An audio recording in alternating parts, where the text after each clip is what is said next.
So yesterday, I had asked you guys to go find real-life examples of a certain shape. Right? And whenever we graph anything, we are always graphing a relation. Why? Because it's a relationship between two variables. And we use an XY coordinate grid to graph because that's two variables, X and Y. Okay? And there's all sorts of different types of relations that we could graph. The big one, oh, sorry, I won't say that yet. I'll get to that down here. Anyway, so we looked at relations last year in grade 10.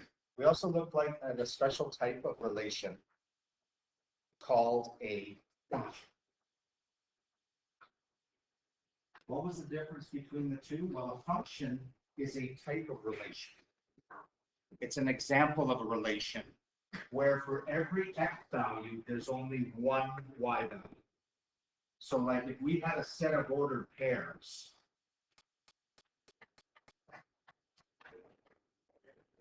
this would be a relation. And it would also be a function. Because for the x value 1, there's only one y value, 2. For the x value 3, there's only one y value in the whole set. If I added another one, like this, that's not a function. Because the x value 1 has more than one y value. There was a way I got you guys to remember it. Do you remember the phrase that you used? How you can tell if something is not a function or something is a function? Something never. We can't draw. Oh, that's vertical line test. I know where you're going with that. You're right. Something never repeats.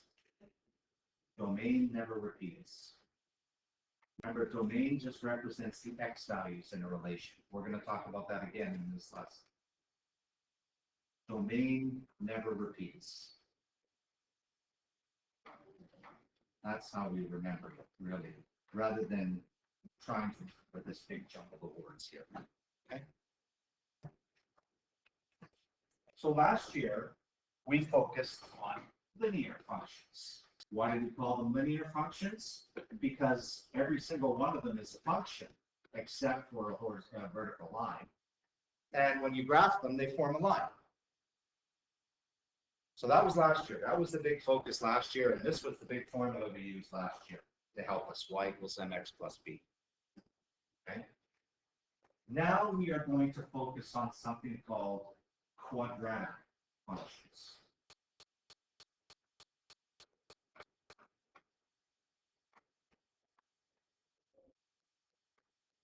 How can you tell if a function is quadratic? It has an x squared in it.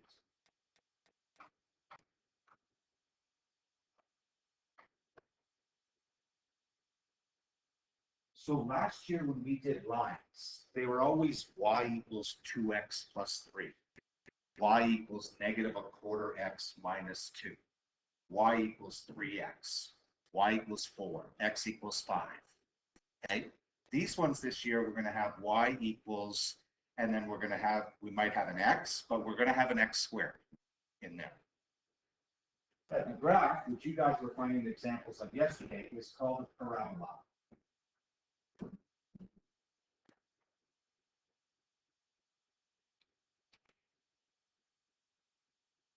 So what does the most basic parabola look like?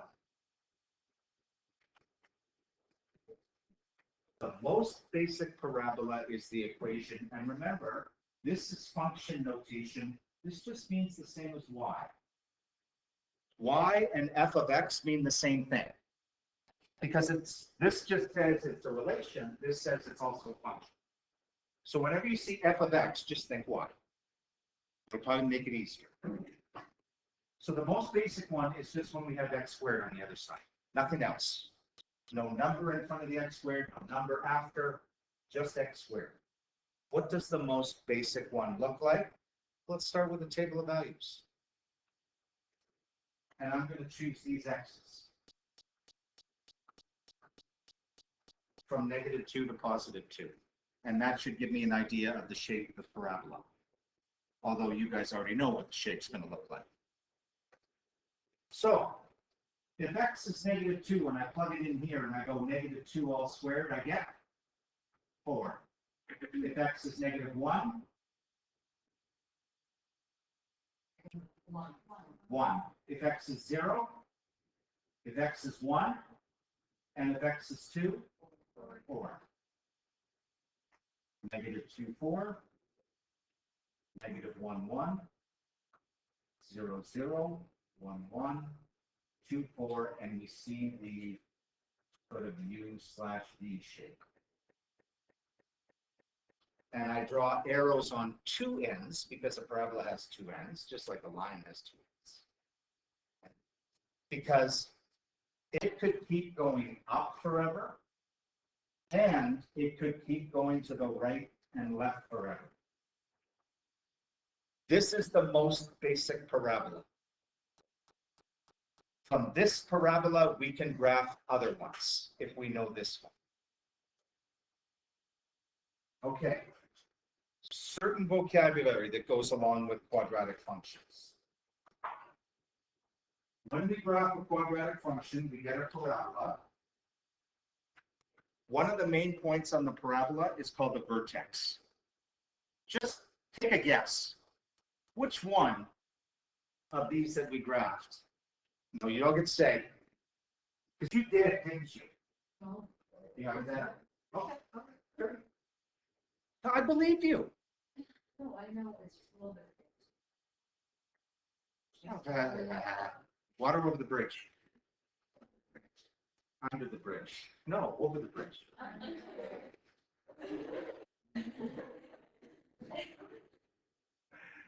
Oh my. Easy as cake. Oh no, easy as pie. Easy pie. No, no, easy cake. It's a pie. Okay. Which one do you think the vertex is? Like the top, like you. Well, that's not really the top. Well, the top of the thing. The top of the thing. Like the. You're right. This is the vertex. I know, it's hard to explain.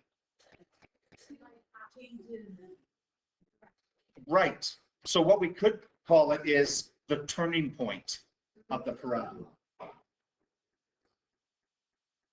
The turning point of the parabola.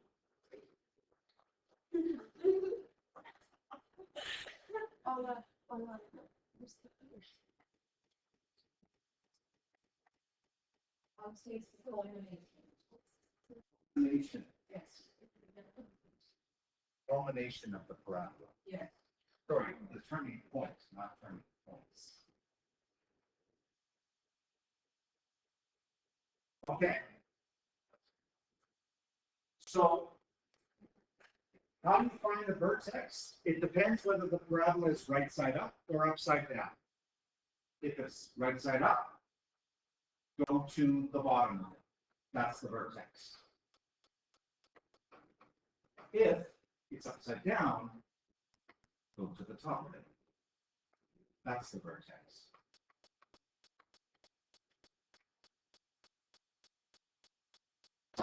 So in y equals, and remember I could have put f of x squared, what's the vertex again? 0, 0, 0. The vertex is always a point. Okay?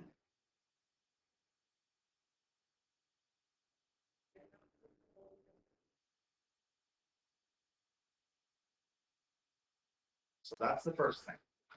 First word you should be familiar with when talking about quadratic functions and parabolas. The next two you are familiar with. The domain of any relation. Yeah, there's a lot of writing. Good for you. Those characters. Okay. What's the domain of a function? All the x values.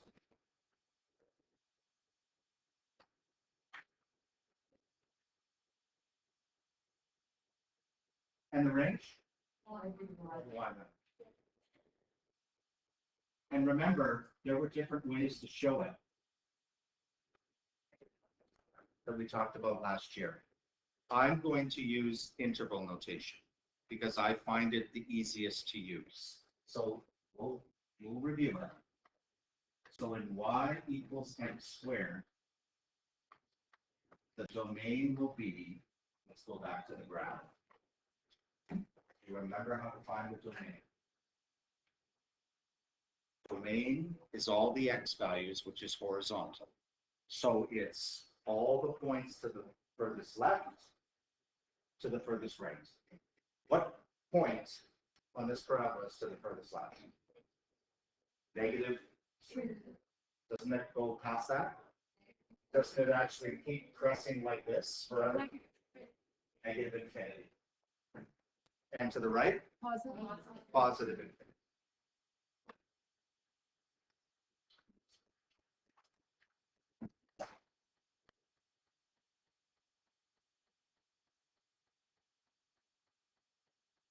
Domain is really easy with parabolas. It's always this. Always. The domain will never change for a parabola, just like the domain of a line is negative infinity to positive infinity. Sorry, slanted line, I should say. Okay. The range, however, could change. So in y equals x squared, what's the range?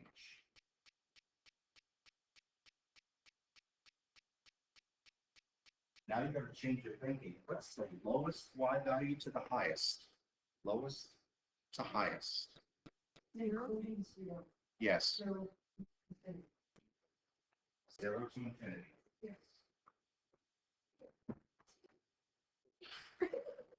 Nice.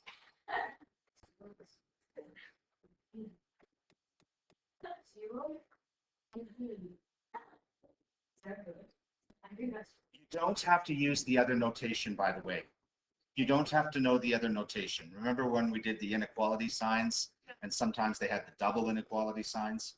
You don't have to worry about those unless some of you prefer to use them, which it's still correct. I just find integral notation generally easier to use.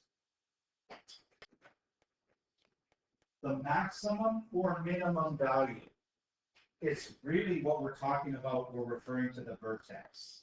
It's the y coordinate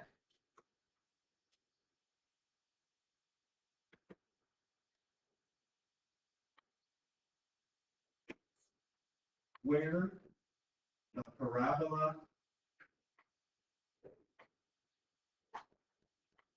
maxes out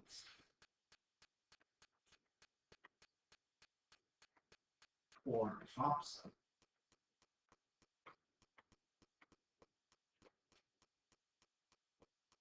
That's if it's upside down. If it's upside down, it's got a maximum. Because it has a point where it tops out. That point's the vertex, but we only refer to the y coordinate. Or where it's, and I'm going to put this in quotation because it's not an actual word, mins out or bottoms out. That happens when we have a right side up parabola.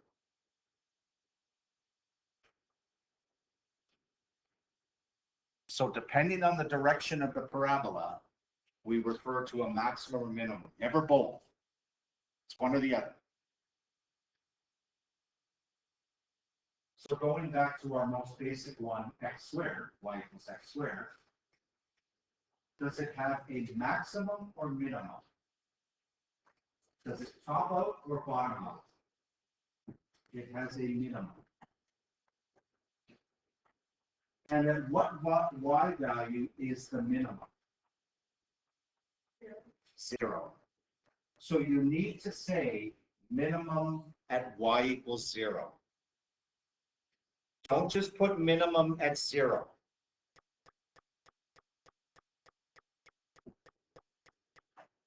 The minimum or maximum will always be the y coordinate of the vertex. Always.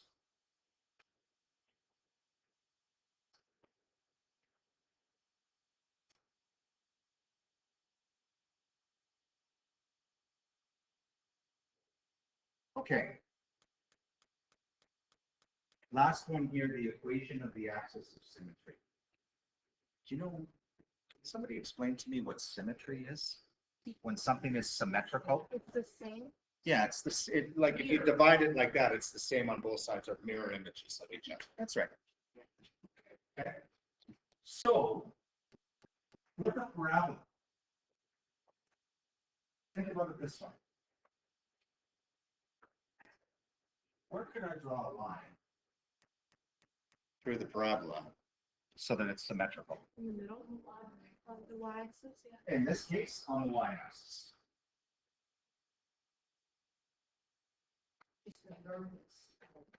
This would be the axis of symmetry.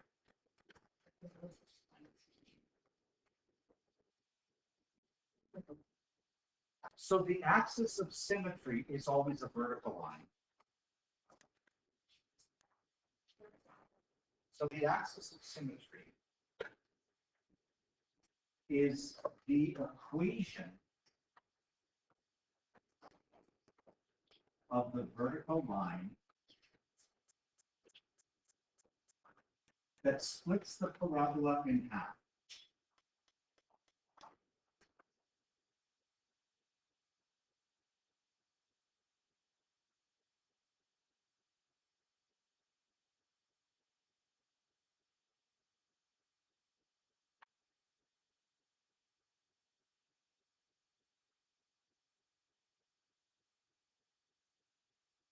So again, I'm just going to draw another. So if I had some kind of parabola hanging out in space, I would just draw the vertical line through that. It always goes through one point on the parabola. Always goes through the vertex, right?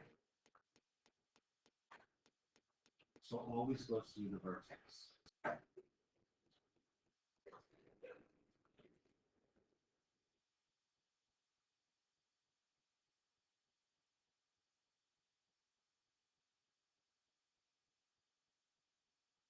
So what would be the equation of the axis of symmetry in y equals x squared?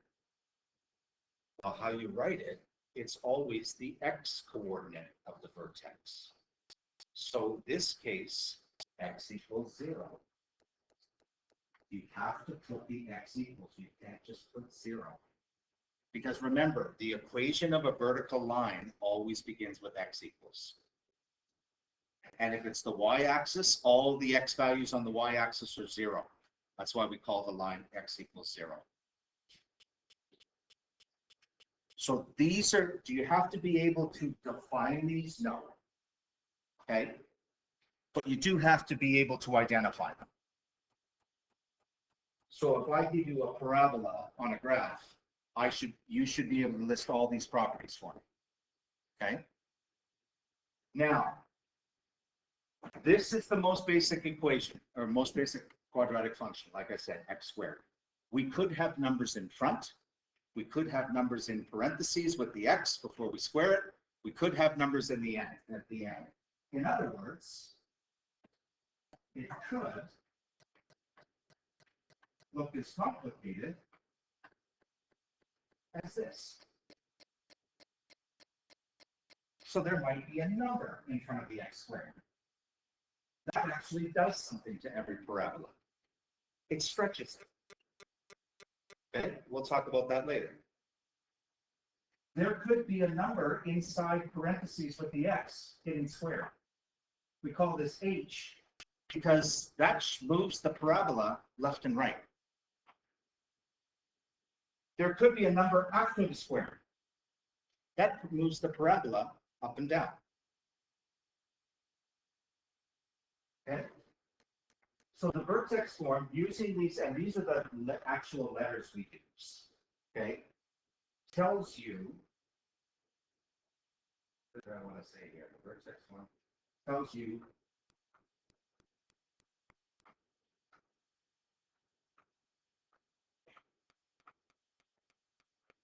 how the quadratic function changes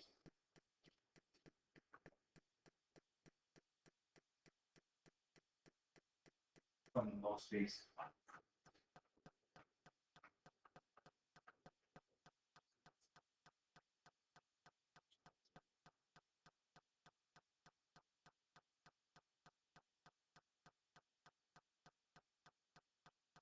like I said, if there's a number in front, it's going to change the parabola in some way.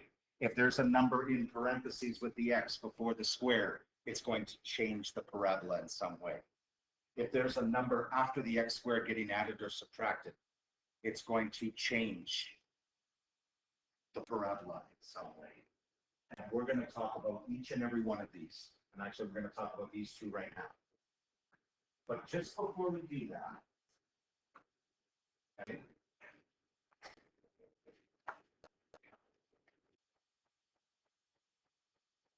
this is really kind of self-explanatory. How do you graph a parabola without always having to write a table of values? Well, think of the most basic one. Where was the vertex of the x squared? 0. 0, 0. What did you notice about the next 2 points going up from 0, 0? 0. They went, how did we get to them? We went, how many across? 2. 1 across and 1 up, didn't we? Yeah. Come on. And then go back to the vertex to get the next 2. We went 2 across and how many up? 4. Which makes sense because if we go 2 across, we go 2 squared up. If we go 1 across, we go 1 squared up. So think of it that way.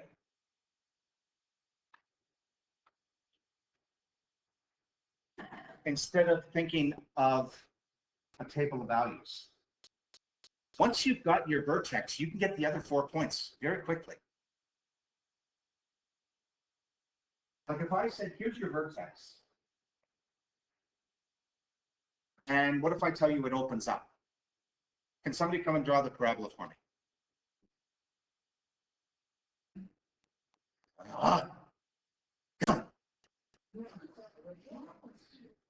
Yes.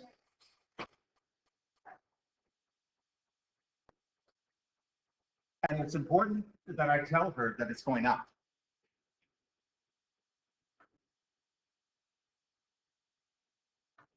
Good. And finish it up. Yeah, right, yeah. I know, it's acting weird today. Perfect. Thank you. Okay. So, and if I said this, I said this time it's going down. Well, I go 1 across, 1 down. And then back to the vertex, 2 across, 4 down. So once you've got the vertex, the other points are very easy to get. That allows us to not have to worry about a table of values. Okay. What happens when we have a quadratic function, x squared, but there's a number after it? Well, I'm going to show you. And I'm just going to show you by Desmos. Some of you don't even know what Desmos is. No, because actually I'm going to show you by a graphing calculator.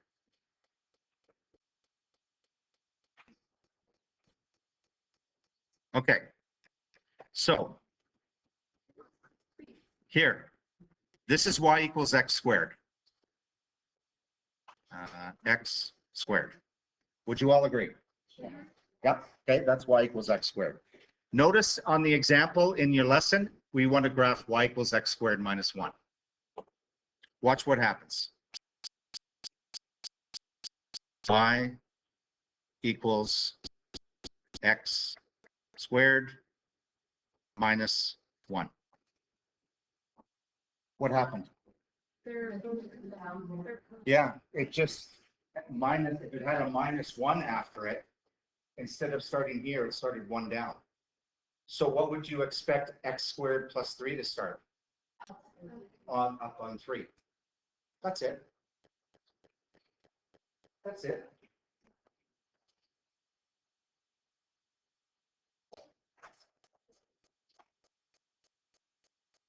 So we don't even need to do a table of values. Because we just discovered that this is y equals x squared, move 1 down.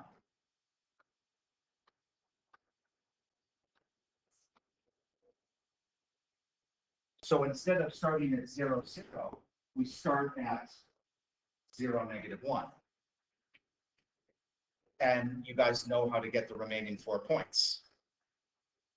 One across, coming up. No. One across, one up. Two across, four up. And that's x squared minus 1.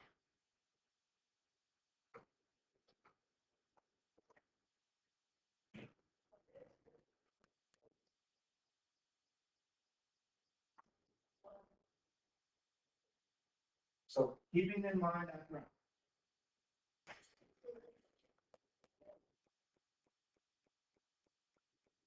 What's the vertex?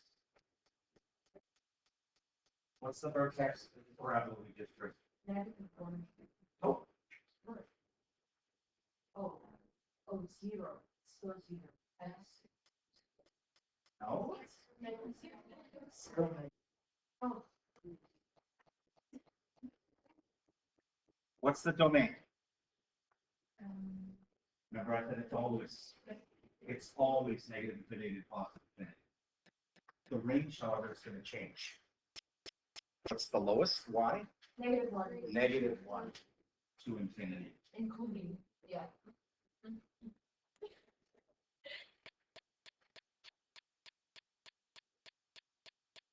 So to get the axis of symmetry, it's always x equals.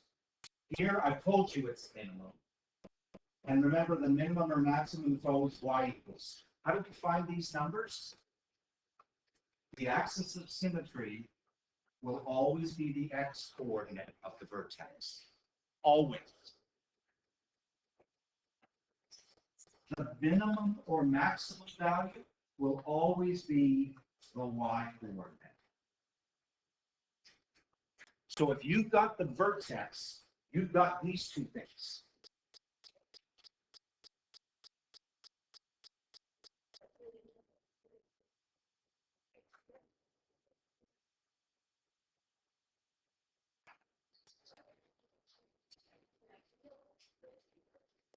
And I've really talked about this, right? But we can see the size and the shape of the parabola of x squared and x squared minus 1 were the same, except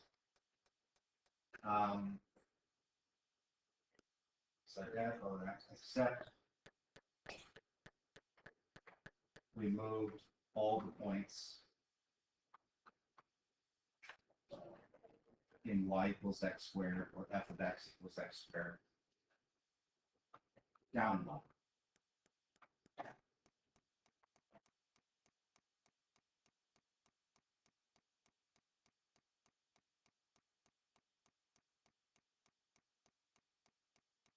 So as a summary,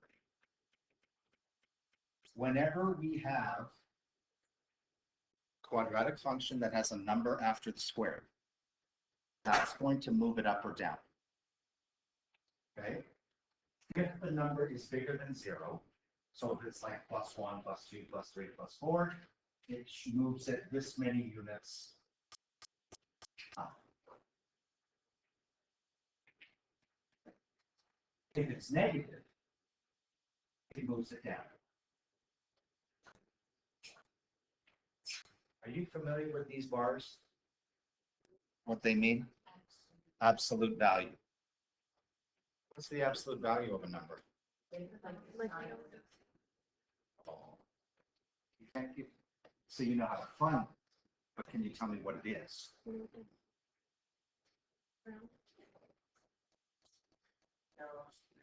The absolute value of any number is how far it is from 0. So what's the absolute value of 4? What's the absolute value of -4? Maybe you learned that in physics. Maybe not the distance from 0 part. But yeah. Okay. The vertex of the parabola will always be 0 for the x coordinate and whatever k is for the y coordinate. Like notice in x squared it was 0, 0. In x squared minus 1 it was 0, -1. in x squared plus 3, it would be 0, 3. The equation of the axis of symmetry is always still going to be x equals 0.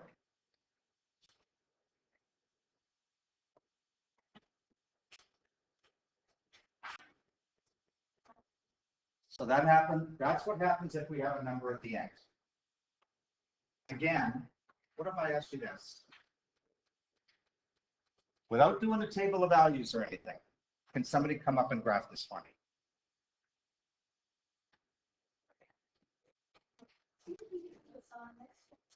Remember, how do you start any parabola? Find the vertex. And then get the other 4 points from there. There we go. Yes, Yes.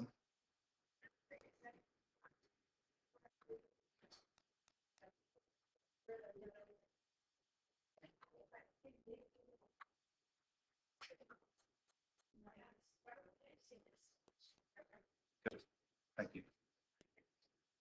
So remember, it's x squared up 2.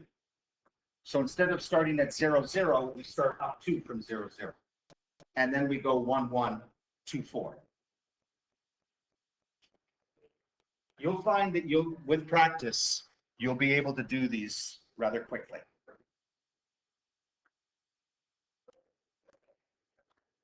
Okay, the last change, and by the way, the mathematical word is called transformation.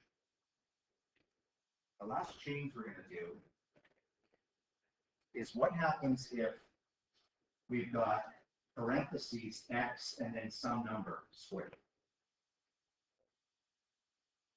So let's have a look again at Desmos. So we've got x squared. I'm going to get rid of this one. What was the one we want to know? X squared plus 2.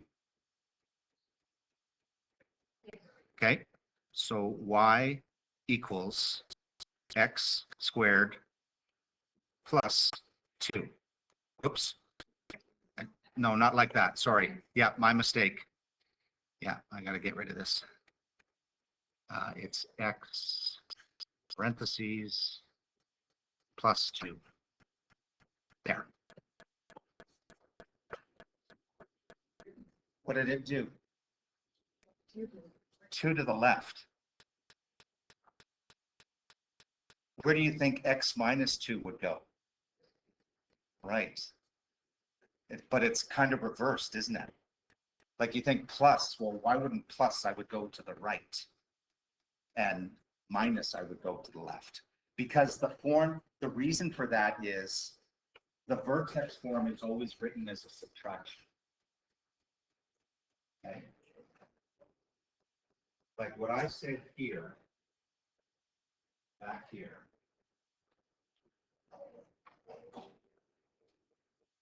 Notice the way that I wrote it as a subtraction. That means if it's in subtraction form and this was plus 2, well, isn't x plus 2 squared the same as x minus negative 2? So h is actually negative 2, which means that we move to the left. Okay?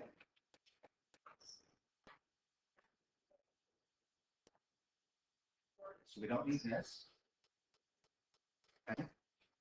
So this, if I were to write this as subtraction, it would be x minus negative 2 squared.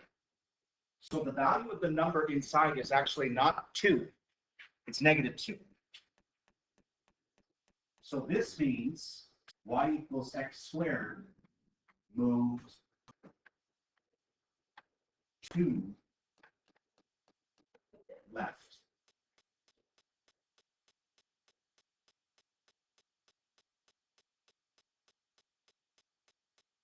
So if it's minus, you move to the right. If it's plus, you move to the left, because plus is the same as minus minus. So that means, and we saw this on Desmos, and then we go 1 across, 1 up, and then we go 2 across, 4 up.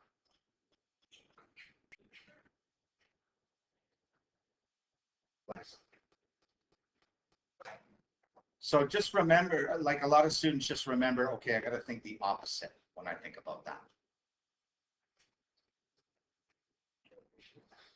All right, let's have a look.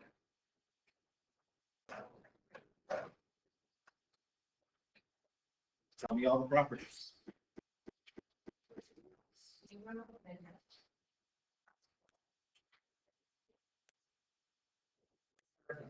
Oh, -2. What's that?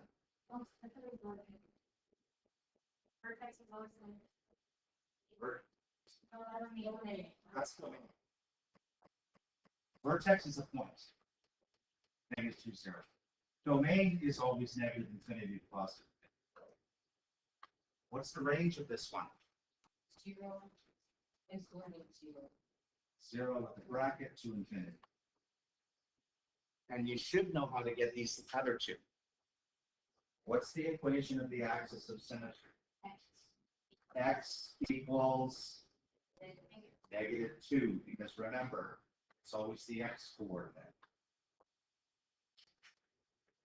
The minimum value, so you don't have to state whether it's minimum, because it's already done for you, is Y equals 0. y equals 0. Gotta have that.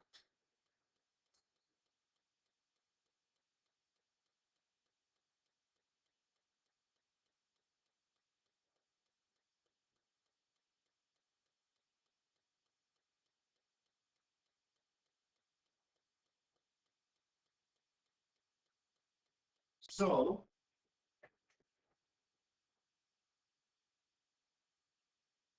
what did we do? We moved y equals x squared, or sorry, we moved all points on y equals x squared 2 units left.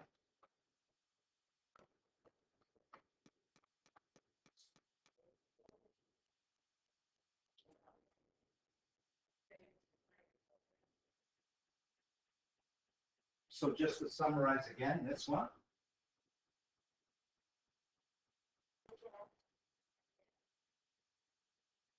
If h is bigger than 0, that means if h is like 1, 2, 3, 4, 5, but there's still a subtraction, we shift to the right.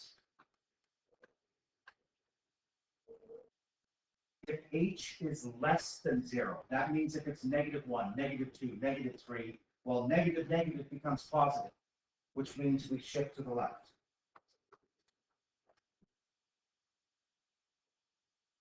The vertex will be whatever the value of h is, comma 0.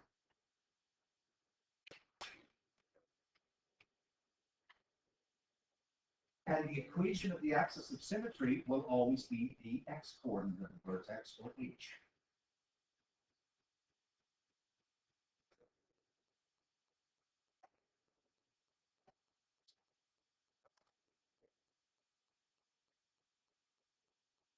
Finally,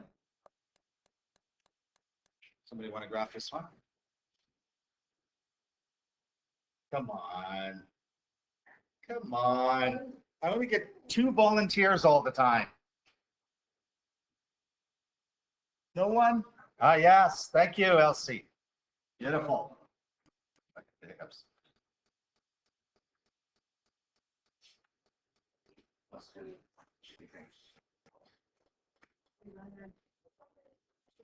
That's you move 2 to the right. Use the eraser. Hit the eraser button. Go back. No. Yeah. You're good. Okay, so that's your vertex. And the next points are there. Whoops.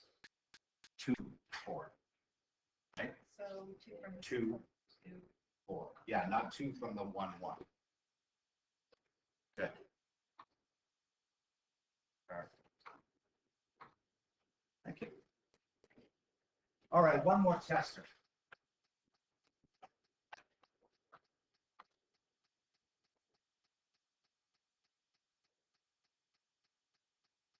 Let's grab that one.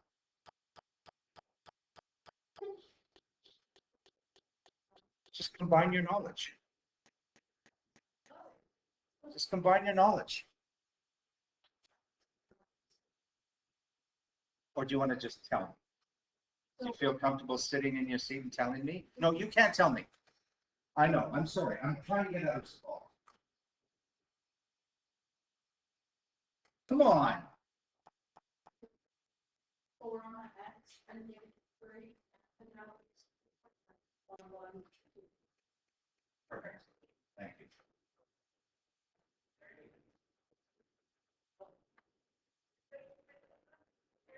I missed.